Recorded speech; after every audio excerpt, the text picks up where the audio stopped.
Hey, right then guys, so a review for Killing Floor 2, huh? Where do I start?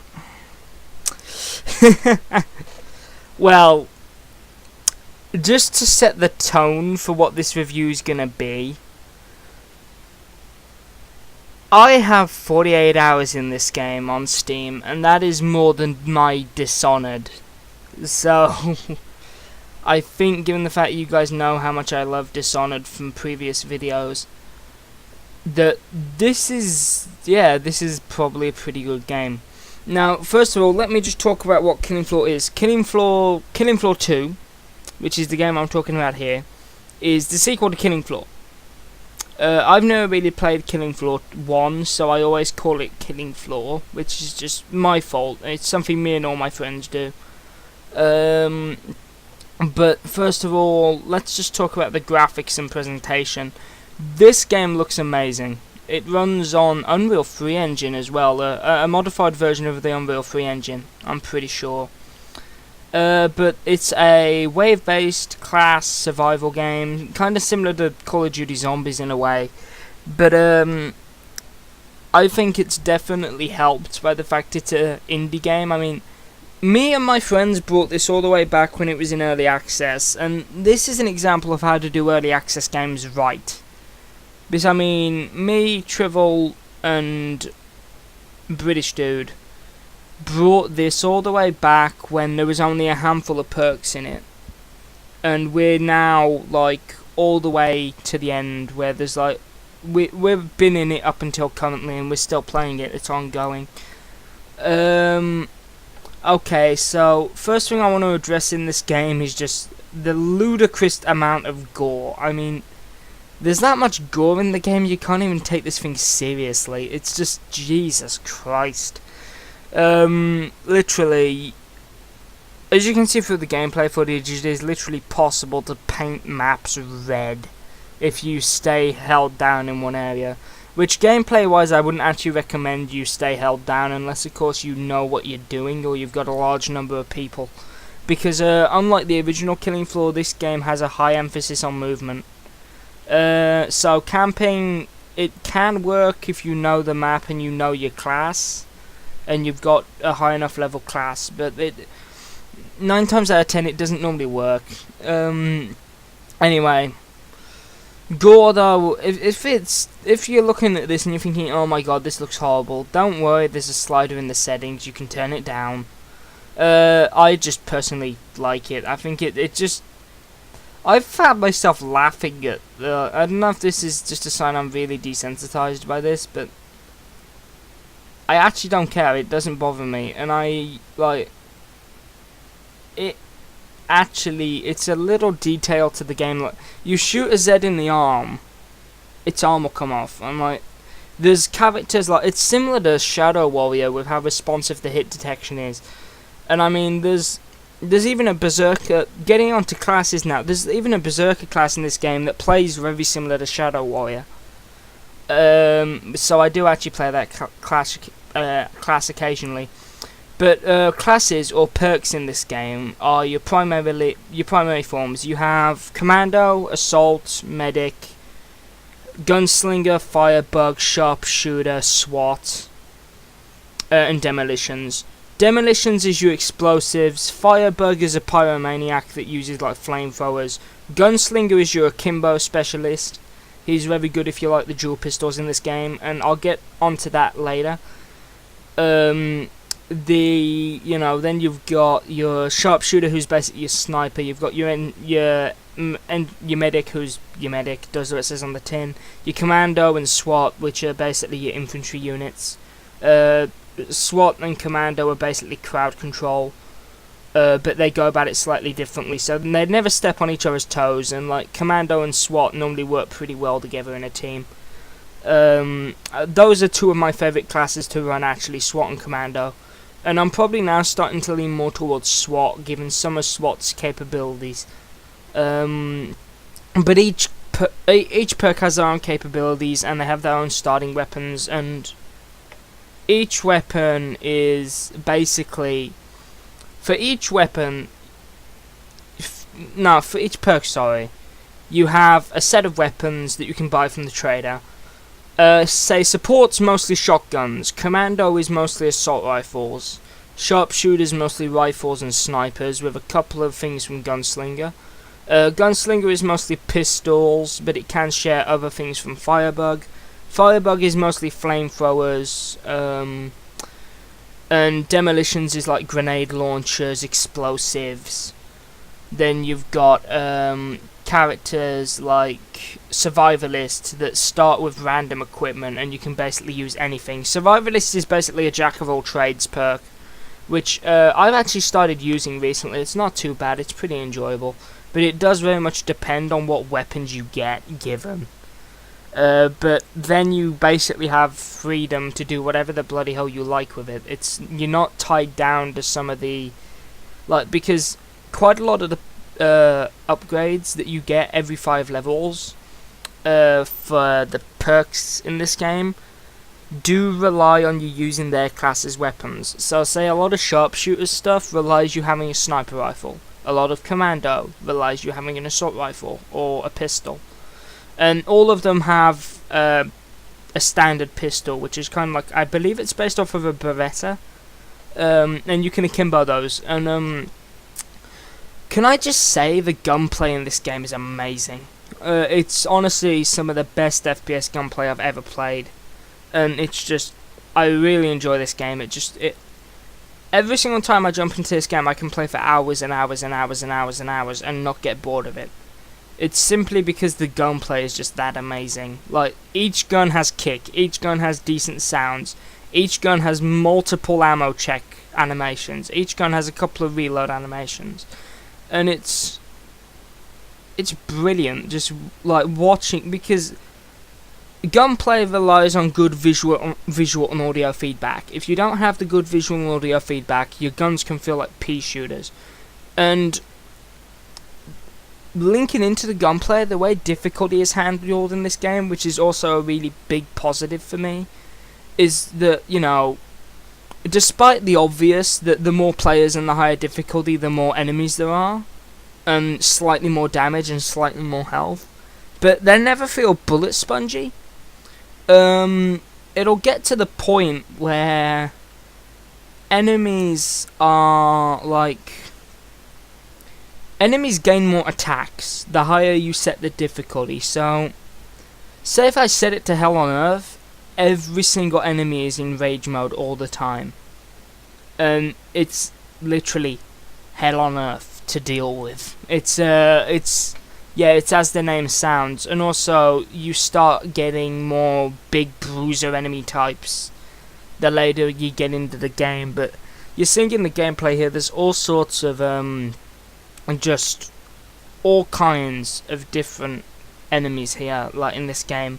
There's only one ranged enemy called the Husk, and they're basically a flamethrower enemy, and if you don't deal with those guys quickly, they can become a real big pain, but they don't do as much DPS as something like a Flesh Pound or a Scrake. Scrakes are the really big bruiser enemies that have like the rage modes. They're real nasty if they get you like pinned up in a corner or something. But like, one of the musts for this game is you need to have the music on. You cannot turn the music off for the sake of immersion. If you do, you're a fool, because this sound, like, literally, go on Spotify. If you have Spotify or YouTube, go on it right now and find the Killing Floor soundtrack, and you will know what I mean. And it's even better once you're in game. It's flipping metal, like guitar strings, drums. It's helped by the fact I love that kind of music anyway, but it's just, it just pops with the action on screen perfectly. Like, you know, literally, the wave will start and there's little to no music, and you're prepping your guns, reloading, switching everything over, and the moment the first shot is fired, like a guitar riff comes in or something, like, you know, or you just get the beat of a drum coming in slowly, and then like once the chaos sets in, it's just you got guitars whirring, like everything. It just makes the game so much more enjoyable. not only that, there's several stock maps, but there's just Jesus Christ. If you get this game on Steam, get this game on PC, because accuracy is a must. You must aim for the head. You must hit specific points on enemies. Controllers, unless of course you've played with a controller all your life, controllers aren't gonna cut it here. Like, it's available on consoles, but I'm not entirely sure how it plays on consoles. Maybe if me and my friend get it, we can play it together on console. But I'd rather convert him into a PC gamer. I'd rather get him here on a PC playing it. But because at the end of the day, it's like the accuracy of personally for me, I'm not going to get into this argument now, but personally for me, aiming in a shooter with keyboard and mouse has always been preferable. It's because I grew up playing my video games, like starting with Republic Commando, with flipping keyboard and mouse. And I've gotten used to keyboard and mouse. And there's some games I do prefer controller. Don't get me wrong. Halo, I prefer controller. Things like Injustice and Mortal Kombat, I prefer a controller. But most shooters and things like Dishonored, like stuff like Killing Floor and Dishonored, if I had the option, I'd take keyboard and mouse over console any day. That's just personally me. And also, on the Steam Workshop, the other benefit is just, Jesus Christ, the sheer amount of mods and flipping... God, just the sheer amount of mods and, like, cosmetics. And, sorry for me yawning. I haven't been sleeping very well lately because of work. But, just mods and just all sorts of stuff, like mods, custom maps. Custom maps are the biggie, because there's not that many maps in the game at default, and like when you've played for like 40 odd hours like I have, you will have seen all the maps more than once. Like, and there's literally like a couple of maps I haven't seen yet, and it's mostly because my friends think they're shit and they refuse to play on them. Yeah, and also this is another one, play with friends. When you're starting out, play with a couple. If you let's just say you and a single friend are buying this game, yeah? You and your friend get this and jump into a public match.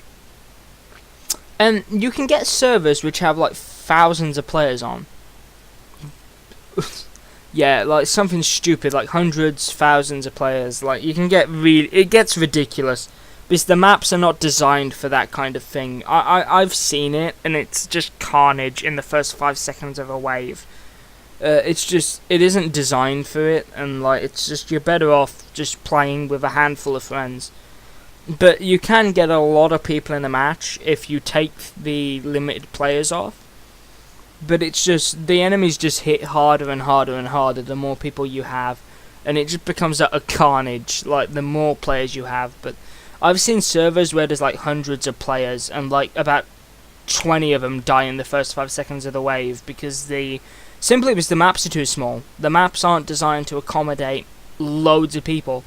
And this is where custom maps come in. If people want to have custom game modes on servers where you can have God knows how many players, make massive maps for custom maps, like, or make just upscaled version of existing maps that can cope with the higher player numbers.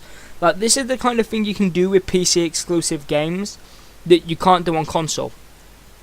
Because this thing used to be PC exclusive. It's only recently it's come out on consoles. But to be honest, I think you're better off getting it on PC.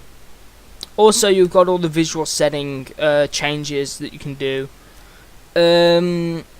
So difficulty, the way they handle difficulty is brilliant. The presentation for the graphics is amazing. So is the music. Custom map support, and just the gunplay. Just, oh Jesus Christ! Tripwire know how to make good gunplay. Tripwire, honestly, just why do people not use Tripwire's model of gunplay more? Because just Jesus Christ, the gunplay of the Tripwire games are amazing. Like, this game is just, the gunplay in this is just brilliant. It's like, you'll never get bored of this. Like, the gunplay in this, you'll never get bored. That's just that's my opinion of it. Some people aren't into these horde mode type games, but I really do enjoy them. You get a couple of good friends in that you know well on like a Skype or Discord call, and it's just, you're having a laugh. You're sat there laughing for hours while blasting away enemies.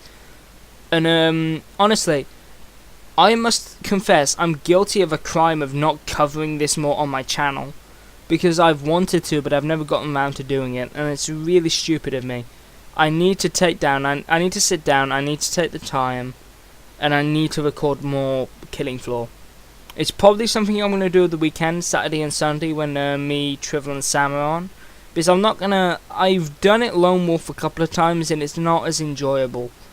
I have done Lone Wolf as like Berserker and stuff, but that was more testing myself, seeing what I can do. But also, back again to the perks for a second. There's bound to be something for everybody. You've got a melee class, you've got a long range class, you've got a Kimbo. And on the gunplay aspect, you've got characters like Red Hood and Punisher that use flipping akimbo pistols, and it looks so badass. But it never translates well into video game form. This game, akimbo is freaking deadly. Literally, you can be just as accurate with akimbo in this game as any other gun. And it's... honestly, I've spent a fair amount of time playing akimbo, playing the flipping gunslinger class. Okay, its starting weapons aren't the greatest, but if you can chuck out the starting 2 pistols you get, and replace it with, I'm not on about the Beretta, by the way, keep the Beretta. But if you can chuck out the 2 revolvers you get, and replace them with, like, Colts or something pretty early in, you're gonna have fun with those. But anyway, I have ranted and raved enough about how great this game as it is. I've ranted and raved enough about how good this game is. Let's talk about some of the negatives that people have probably got. It's repetitive. The repetition is broken up by a boss fight at the end of every waves. And also, you can customize how long and short your games are. You can have a short game, which is 4 waves. You can have a medium, which is 7 waves. And you can have a long, which is 10 waves. I'd recommend playing on 10 waves. Simply because then you have more than enough time to try out a lot of the weapons and get a lot of your higher tier weapons. Whereas on shorter waves you don't necessarily have the time to get all the weapons you'd want. And also then it means you only have 4 occasions to use the trader before the boss round. Whereas you have 10 occasions to buy weapons and equipment on a long wave. Okay, yeah. Customization. The only reason I've got this down as a negative is because it ties in with microtransactions. Customization does not affect anything in this game. It's nice, and I mean, I like the way my character's decked out. I'm using Mr. Foster, because you have different characters that you can use. I use Mr. Foster. Don't worry, there's no Overwatch or Call of Duty power weapon bullshit. There's none of that. It's just that's what customizations you can use and what like voice they have depends on who you've got. I've got Mr. Foster. He's a British dude. He's sarcastic. He's funny. He's just a laugh, and he wears leather jackets and ties, and he's got a gas mask and a cap. Well, you know, it's. I'm not gonna lie. If I was going to a video game convention and you told me I had to cosplay as a video game character, not including Arkham games, I'd probably cosplay as Mr. Foster. I'd probably go as Mr. Foster. If you forced my hand to go as anything, I'd probably go as Mr. Foster. Because, like, you know, I have most of that kind of stuff lying around, like fingerless gloves, leather jacket, tie, trousers. You know, also just some of his comments. The banter between the characters in this is hilarious, I must admit. And I'm straight back on the positives again, and like I'm not even doing this intentionally. It's because I haven't got much to complain about. I mean, the biggest issue with this is the microtransactions are basically what they are in Payday 2. They're paying for stuff to open safes, or like USB drives, as they are in this game. But it doesn't really matter because you don't need it. Honestly, if I get one of those USB drives or USB, I just get rid of it. I turn it into crafting material to craft cosmetics. This you honestly don't need it.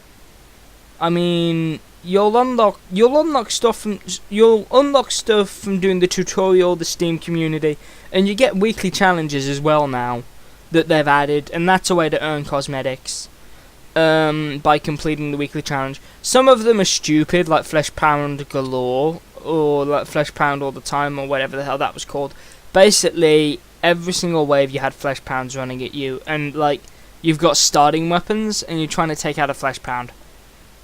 That's about as bad as it sounds. And another complaint I have is the bosses. There's only like 2 bosses. There was 3. There was the Flesh Pound King, but he was just he was for an event, and he was just a bigger, rougher Flesh Pound. Like, you know, had a couple more attacks. He was nothing much to write home about, and he hasn't really appeared since that event. But the 2 bosses in the game are Hans Volta and Patriarch, and they both behave in 2 different ways. Patriarch has like a massive ass Gatling gun, and he can cloak and stuff. Then you've got Hans Volta, that's a German scientist, and he's got like gas grenades, flipping SMGs, and yeah, it's just. I think there was a little bit of tongue-in-cheek humour about Dr. Hans, but we won't go there, shall we? Because I'm not 100%. I'm gonna check now. Tripwire Interactive. I'm pretty sure Tripwire is a British company. Let me have a look. Oh no, it's an American game developer. Okay. I actually thought that was a British game developer then. Because I mean, mostly American. Oh, they did Red Orchestra. Awesome. Okay, I'll give you an idea of what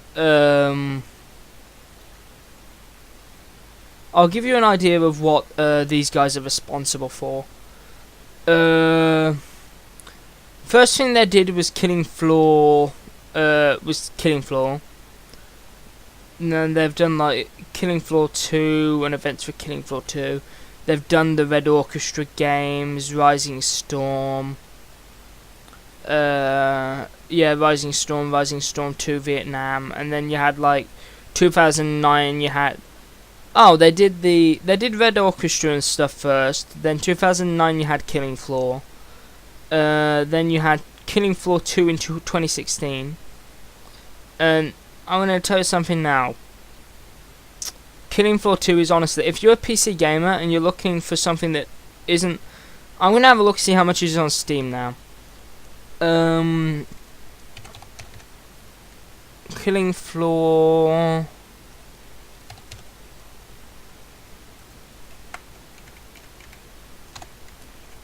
Killing Floor 2.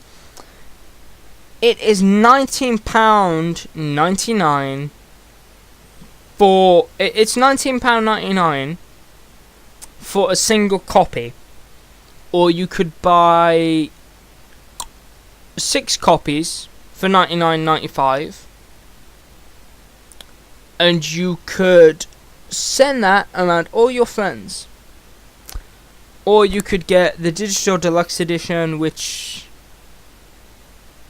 or if you wanted to go all the way out, you could buy the flipping Tripwire bundle and get all the games Tripwire have ever made. I'm not endorsing this, by the way, guys. If you want to go out there and buy all the games they've ever made just off me talking about my love for Killing Floor 2, then, you know, your funeral, because I've only ever played Killing Floor 2. It's the only game by Tripwire I've ever played. So I can't actually comment on the quality of their other games. So don't go out and buy that off this review, please. And it's like £81.65. I don't think anybody is stupid enough to buy that just off my say so. But the base game itself is $19.99. I've spoken to people who were talking about buying the new Call of Duty. You would probably have more fun with this than the new Call of Duty. And the new Call of Duty is like 30 quid more or something, like probably well over double the amount this is. So honestly, just why bother? Why go out there and flipping buy a game like Call of Duty when you could buy this and have so much more fun? Because I mean, ever since I brought this, I've not touched Call of Duty Zombies on PC. I've touched it once or twice playing it with my friend on Xbox. But whenever I've wanted to play a zombie horde mode game, I've played this instead. And just this has so much. It's done by an indie developer as well. It's not a big company, but they're still pumping out content for it, and it's getting on for about a year since it was released. I mean, it came out getting on this time last year, and they're still pumping out content for it. I think that just shows Tripwire's love and care for this game. I mean, you know, you can't knock them if they're still supporting a game 12 months after its release. And hell, before this came out, Killing Floor 1 was still getting updates, and Killing Floor 1 was like flipping 2009. Like, this is their most recent work, and this is probably, I'm gonna go out there and say this is probably in my top 5 PC games. Pretty high on my top 5 PC games. I mean, you've probably got Dishonored above it and stuff like that. Even though I have spent more hours in this than Dishonored, I do still love Dishonored. But anyway, guys, this is dragging on a bit now. I'm gonna put a stop to this now before I bore you to death. Anyway, so just final closing thoughts. If you've got the money to spend, go out and buy this. Obviously, go on Can I Run It? Make sure you can run the game first. But it's honestly it's a brilliant game. Just if you got the money and you got the specs, get it. If you don't have the specs, try and get it on console if you have it on console. I can't guarantee the gameplay on console, but if it's near as good as this, it's the same game. You should still have the same amount of fun. I hope you guys enjoy, and I'll see you in the next one. Goodbye. Okay guys, just before you go, I'm just going to play some clips from the Killing Floor soundtrack. Hope you guys enjoy. Here they come. This lot can sod right off.